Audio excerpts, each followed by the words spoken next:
guys, welcome to our channel. Andhra Pradesh రాష్ట్రంలో మరికొన్ని నెలల్లో ఎన్నికలు జరగడంతో రాజకీయ వాతావరణం బాగా వేడెక్కింది. 2014 ఎన్నికల్లో పవన్ కళ్యాణ్ చొరవతో టీడీపీకి ఓటింగ్ భారీగా నమోదైంది. ఈసారి పవన్ కళ్యాణ్ తన సొంత పార్టీ జనసేనను ఎన్నికల్లో దించడంతో టీడీపీకి స్టార్ క్యాండిడేట్గా రోడ్ కనిపిస్తుంది. ఓవైపు వైసీపీ కూడా గట్టి పట్టుదలతో బయలు తీయడం వల్ల తెలుగుదేశం కాస్త కలవరపడుతుంది.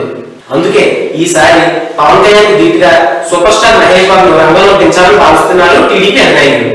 వాస్తవానికి మహేష్ బాబు తండ్రి కృష్ణ మొదటి నుంచి కాంగ్రెస్ పార్టీ మద్దతుదారు, వైఎస్ఆర్ సన్నిహితులు కూడా. అయితే కొంతకాలంగా ఆయన ఏ పార్టీకి సపోర్ట్ చేయడం లేదు. ఆయన అల్లుడు గల్లాజీలో టీడీపీ ఎంపీగా ఉన్నారు. మరోవైపు ఆయన సోదరుడు ఘట్టంనేని ఆదిశేషగిరిరావు కూడా త్వరలోనే టీడీపీలో చేరబోతున్నారు.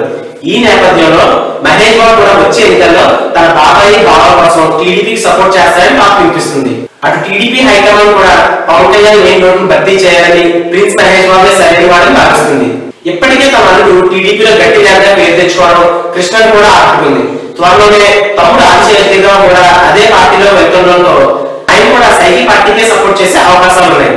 ఈ నేపథ్యంలో మహేష్ బాబు గారు టీడీపీకి మద్దతుగా రంగంలో దిగితే కోట్ల సూపర్ స్టార్ ఫ్యాన్స్ తప్పకుండా ప్రభావితం అవుతారని రాజకీయ మేధావులు విశ్లేషిస్తున్నారు. మహేష్ బాబు ఫ్యాన్ ఫాలోయింగ్ అంతా ఇంతా కాదు. అయితే రాజకీయాలకు దూరంగా ఉండే ప్రిన్స్ వచ్చే ఎన్నికల్లో ప్రచారంలో పాల్గొంటాడా అనేది మాత్రం సస్పెన్స్ గానే ఉంది. సో మరింత ఇన్ఫర్మేషన్ కోసం చూస్తూనే ఉండండి Tollywood Nagar. If you like the video, please like us and subscribe Tollywood Nagar.